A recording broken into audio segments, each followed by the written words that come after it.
What ethnic studies does is it directly names the forms of oppression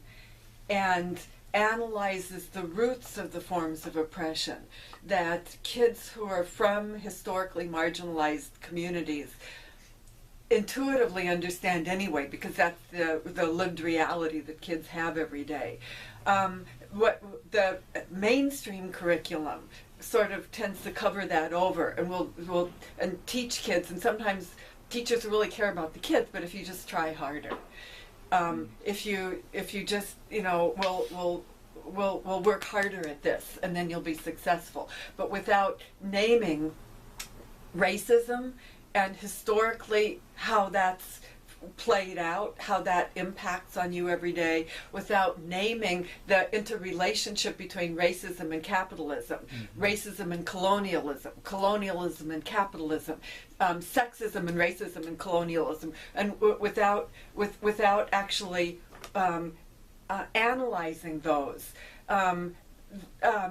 Kids can still, get an education, but it's not necessarily an education that speaks to the actual conditions of their lives. And for the students, and I'm going to draw again here from the students of the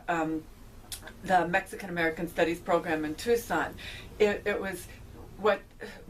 I've heard from listening to some of the students present, but also from some of the teachers, their experiences of the students would tell them that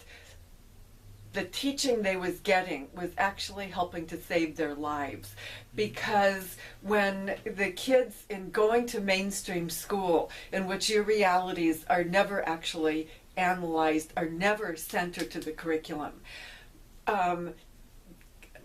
schools alienate kids. And I'm not sure how much mainstream administrators realize how much traditional schooling alienates kids of color, kids who have been colonized, but it does. And when kids drop out or leave, vote with their feet, I'll hear people say stuff like, well, it's because of poverty, or well, it's because the first line of their parents don't speak English, or blah, blah, blah. But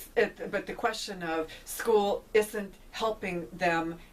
analyze and figure out how to confront what they're experiencing in their everyday life. And ethnic studies does that if it's grounded actually in both the scholarship in ethnic studies as well as grounded in the communities, because sometimes the scholarship gets disconnected from communities, but if it's well grounded in both of those, it does that.